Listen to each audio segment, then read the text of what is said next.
During the course of that meeting, President Trump announced 25% tariffs against our auto industry. And this is a direct attack, to be clear, a direct attack on the very workers that I stood in front of, uniform workers I stood in front of this morning at the Ambassador Bridge. A bridge that is a symbol and a reality up until now of the tight ties between our two countries, ties of kinship, ties of commerce, ties that are in the process of being broken. We will defend our workers. We will defend our companies. We will defend our country. And we will defend it together. Les États-Unis sont divisés. Et ça les affaiblit. Mais nous sommes plus forts quand nous sommes unis. Et nous sommes unis ici au Canada. Les syndicats, le gouvernement, les sociétés, les travailleurs. You know, this will hurt us, but through this period, by being together, we will emerge stronger. I think what's happened, and this was part of our discussion, over the course of the last several months, Canadian workers, Canadians as a whole across this country, have gotten over the shock of the betrayal and are learning lessons. We have to look out for ourselves, and we have to look out for each other and work together for each other. And I just want to say a few words before taking some questions about what my government has done to turn that sentiment into reality. We made a commitment a few weeks ago to use every dollar that we collect from retaliatory tariffs to support workers, to directly go to support workers. And last week, we made a series of changes to the EI system in order to take the first big step to make good on that promise. There'll be more. We've announced, of course, retaliatory tariffs. We have other options for those retaliatory tariffs. I have asked for a meeting, I will convene, rather, a meeting of the Canada-U.S. Cabinet tomorrow to discuss our trade options. But we're also providing the option of major liquidity for our companies.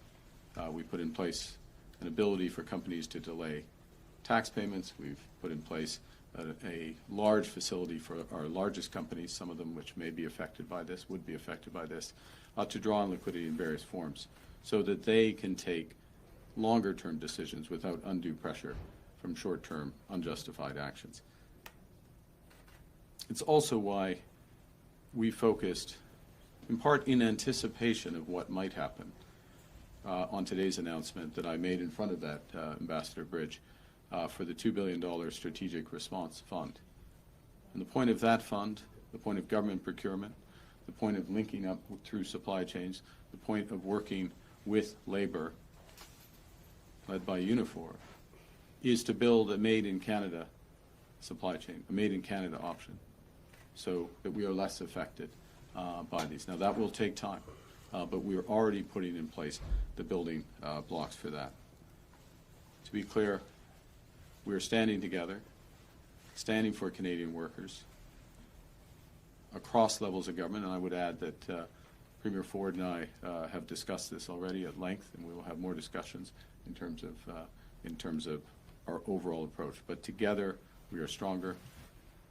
Nous sommes unis, et nous sommes Canada fort. And with that, I think we have time for 2 questions before I go to my next event. This evening, I will, je vais observer, je reviens à Ottawa ce soir pour d'autres réunions en ce qui concerne ces sujets. D'accord. Première question. Do you have any clarity on how Canada will be impacted and how parts will be treated? And how will you respond? Will you retaliate? Yeah, this is a crucial question. I'll give a short answer. We do not yet have the executive order. And so there are different variants of the 25% announcement that was made today. One would be that it is only on the, this is still significant to be absolutely clear, but on the part component of a car. Another would be that it's on the entire vehicle. We await the executive order for that clarity. But to be absolutely clear, that even in the more, quote, restricted version of this, it is a significant action. It's entirely unjustified. It's entirely inconsistent with CUSMA and indeed the long history of relations in the auto sector right back through the Auto Pact. Est-ce qu'on peut avoir la traduction avant d'avoir la question, s'il vous plaît? La dernière question? Non, non, oui, en fait, sur votre réponse. OK. Oui, juste traduire. OK. En ce qui concerne les détails, ils sont des grands détails.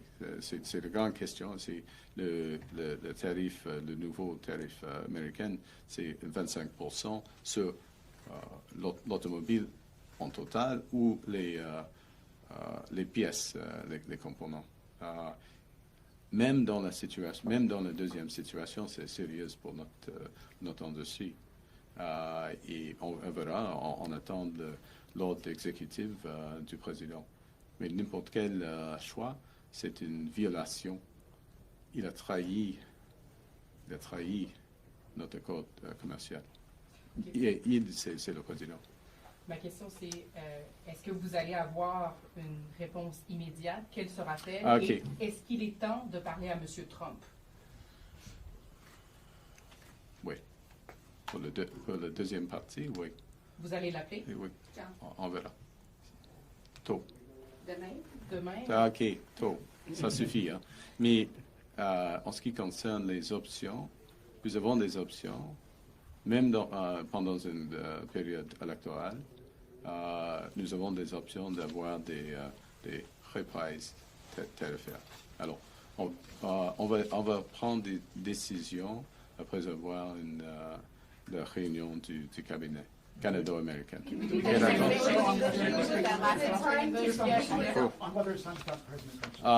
Yeah, I think it would be appropriate that the President and I speak, given the action that he's taken. I'm sure that will happen soon. I'm not going to give you a precise timing on that. In terms of options, which was the second part of Ms. Martin's question, even during a caretaker period of government, we have anticipated this possibility. We have put in place the mechanisms so that if it is appropriate for retaliatory tariffs, and there's many considerations to be taken in those regards, and I want to have the meeting of our cabinet, Canada-U.S. cabinet, other considerations. We need to see the details of the executive order, but we will take the steps that are in the interests of Canadian workers of Canada. We are going to stand up for Canada.